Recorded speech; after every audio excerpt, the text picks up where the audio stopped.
jusqu'en vol. Évidemment, le parachutisme aujourd'hui va guider cette formation d'alliance plus particulière de la financière Louis. C'est son père et son fils Adelin, en qualité d'ambassadeur parachutiste de l'armée de l'air et du espace. On les appelle les commandos parachutistes de l'air. Ils portent des numéros 10, 20 et 30. Et leur métier, c'est de s'infiltrer derrière des lignes ennemies, et ce, en toute discrétion, avec parfois plus de 50 kilos de matériel. Là aussi, le drapeau France va venir se poser, alors on lève les mains en l'air et on salue.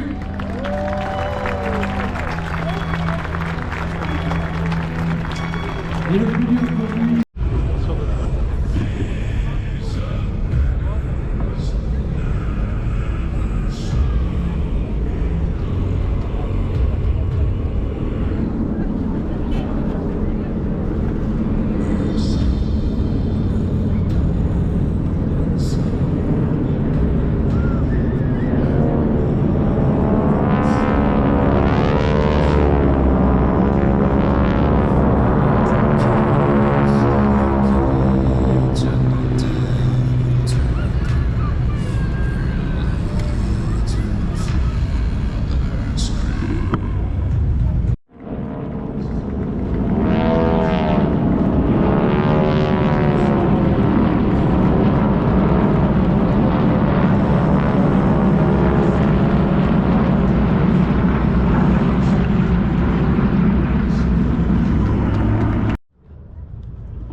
Et oui, mesdames et messieurs, voici le deuxième volet de l'aviation légère de l'armée de terre après la formation qui vous a été merveilleusement bien illustrée par le H-120. Place aux missions opérationnelles avec cet hélicoptère de nouvelle génération qui dote l'armée de l'air de très haute technologie en matière de vecteurs aériens.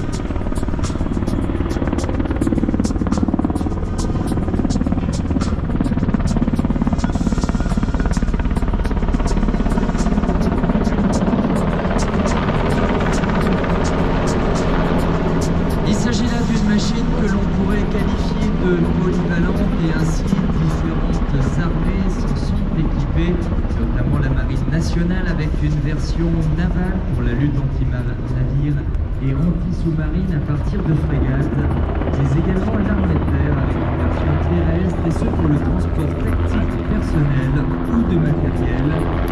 Et bien que cette machine soit considérée comme un véritable cargo, elle a également des missions de combat et de sauvetage.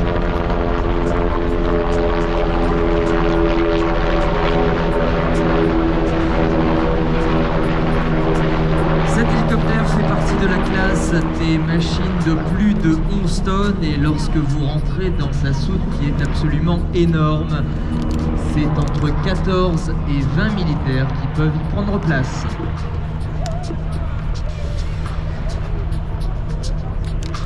Avec cette démonstration, je parle évidemment de l'ALAT, l'aviation légère de l'armée de terre, l'entité aéronautique de cette institution. Elle est équipée d'avions, je pense au TBF ou encore au PC-6, mais également d'hélicoptères à l'image de ce Caïman. Leur devise, c'est de la terre par le ciel.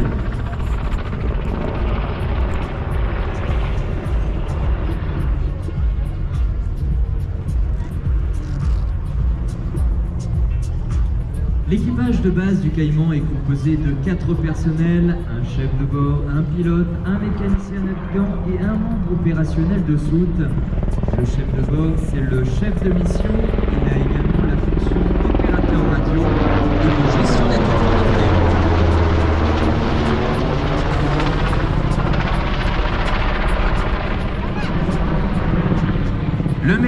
navigant, quant à lui, prépare la machine avant le vol. Il s'occupe du démarrage de l'appareil, gère absolument tous les paramètres de vol. Et il y a également un autre homme qui a une fonction centrale. C'est le chef de soute, également appelé le gunner, puisque cet appareil peut être équipé de 2 mitrailleuses qui sont généralement montées pour l'autoprotection et l'appui-sol.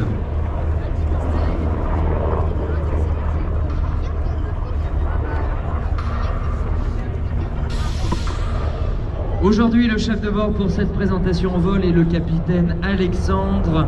Il totalise plus de 3000 heures de vol. Comme tous les pilotes de l'aviation légère de l'armée de terre, il a été formé à Dax.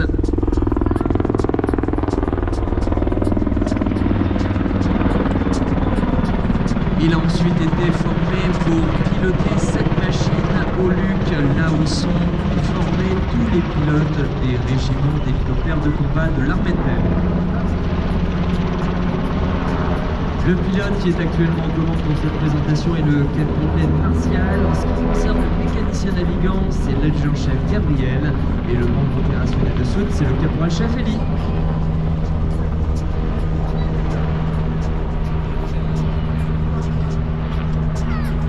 Des missions qui sont extrêmement variées et par exemple cette machine a été également utilisée pour l'évacuation sanitaire dans le cadre de l'opération Résilience. C'était pendant la lutte contre le Covid-19 et cette machine peut ainsi être équipée d'un kit médical en place arrière.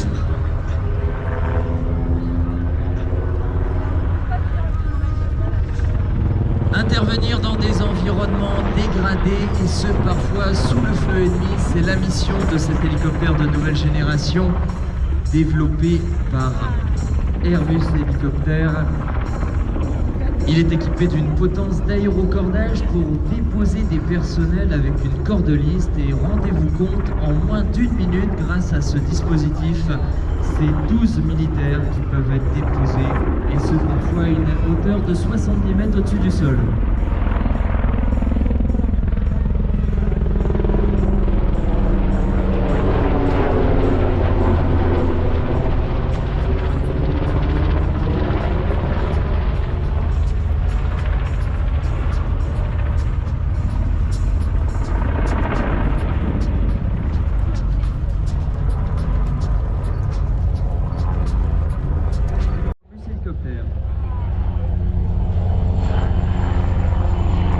Lui aussi, au même titre que le Caïman, il a été conçu pour opérer dans un environnement hostile face à des menaces terrestres et aériennes.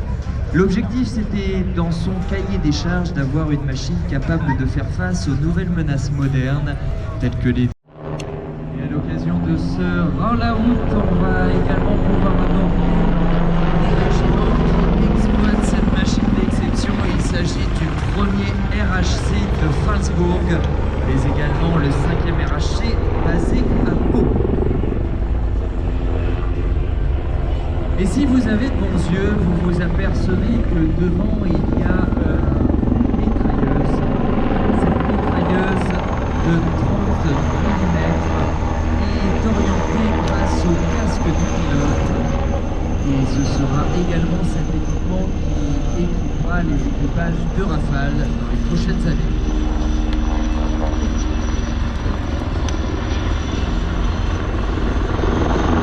290 km/h, c'est la vitesse maximale de cette machine. Et puisque sa mission, c'est la boussole, alors une autonomie qui lui permet d'appeler des forces au sol pour plus de 3 heures.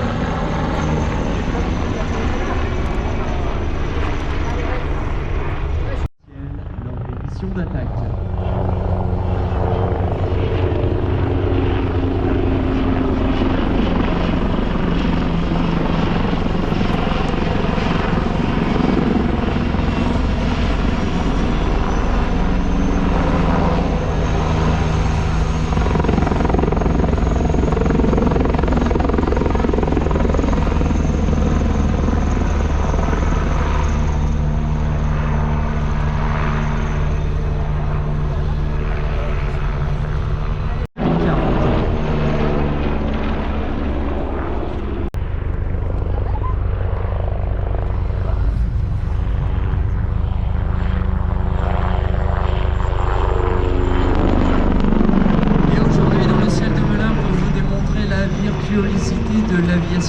de l'armée de terre, le capitaine Grigori, qui est aux commandes et qui est le pilote pour cette démonstration.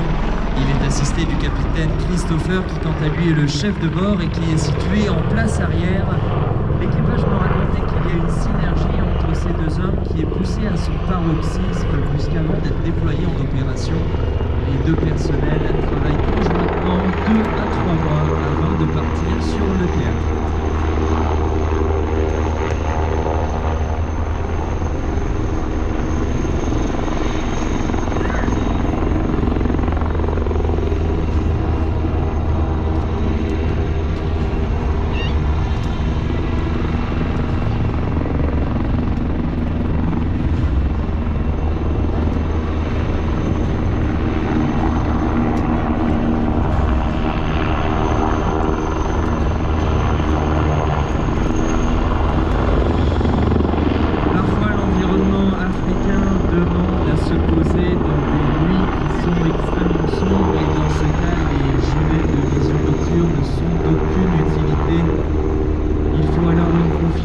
Réciproque entre les deux membres d'équipe.